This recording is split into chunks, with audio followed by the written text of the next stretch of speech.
हमें क्वेश्चन दे रखा है a displacement of body is mass 4 kg varying with time as. इसने डिस्प्लेसमेंट की इक्वेशन दे दी। क्या दे रखा है? मास 4 kg दे रखा है।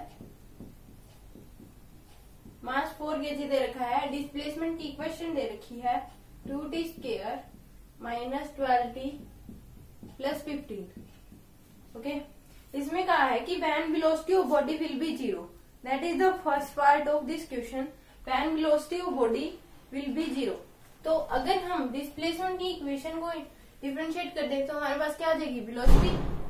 तो वेलोसिटी क्या आ जाएगी? D by d x. इसको हम डिफरेंशिएट कर देंगे। That is the question and this is the first part of that question. तो b इक्वल टू क्या आ जाएगा हमारे पास? 40 माइनस 12। और इसने क्या किया कि वेलोसिटी 0, कौन से टाइम पे वेलोसिटी 0 हो जाएगी? तो इस इक्वेशन को इक्वल टू 0 रख लेंगे। 40 माइनस 12 इक्वल टू 0। तो 40 इक्वल टू क्या गया? 12 और t इक्वल टू क्या गया? 12/4। तो 3 सेकेंड्स बाद क्या हो जाएगी हमारे पास? Velocity 0। That is the first part of this question. Mass दे रखा था 4 kg और इक्वेशन दे रखी थी डिस्प्लेसमेंट की। पूछा था कि when velocity of body will be 0, तो कब वेलोसिटी बॉडी की 0 हो जाएगी वो बताना था टाइम। तो हमारे पास क्या गया? 3। तो फर्स्ट आंसर क्या गया हमारे पास? 3। सेकेंड पार्ट में पूछा है, सेकेंड पार्ट में कहा है when acceleration of body is 0।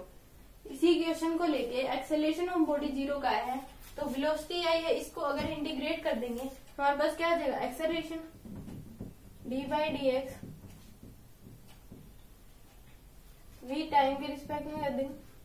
तो a इक्वल टू क्या आ जाएगा? डी बाई में डी डी भी क्या है? 40 माइनस 12 यानी कि a क्या आ गया हमारे पास?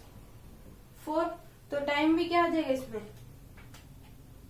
तो इसमें क्या है? नॉट पॉसिबल बिकॉज क्योंकि टाइम की टर्म में आए नहीं तो इसका ऑप्शन क्या दिखा? t इक्वल टू 4 नहीं हो सकता, t इक्वल टू 3 नहीं हो सकता, t इक्वल टू 4/3।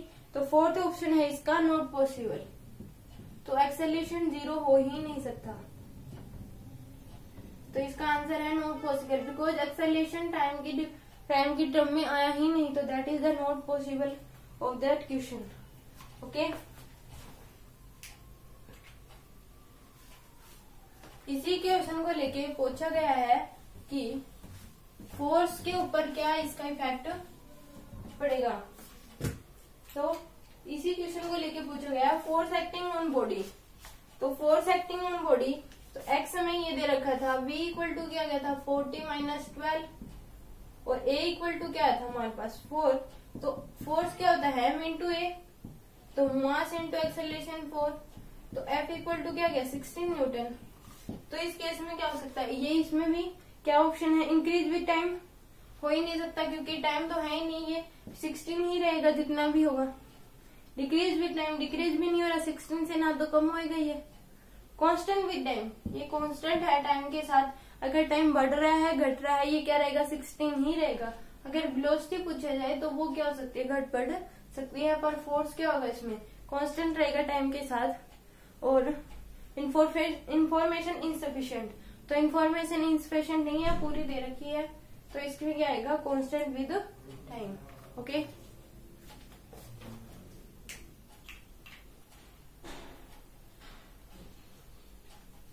इसी का फोर्थ पार्ट, ये क्या था? Third part. इसी का फोर्थ पार्ट है फर्स्ट क्वेश्चन का ही। Force acting on body at t equal to 0। तो इसने क्या कहा है? t इक्वल टू 0 पे फोर्स बताओ। तो टाइम पे तो डिपेंड करती ही नहीं। तो फोर्स क्या हो जाएगा? m इंटू ए। ए क्या है था हमारे पास? 4। तो फोर्स क्या हो जाएगा? 4 इंटू 4 यानी कि 16 न्यूटन। बिकॉज ये टाइम पे डिपेंड करते ही नहीं। या अगर 1 सेकेंड दे देता, 2 दे देता, तो भी क्या आता हमारे पास? 16 न्यूटन ही आता।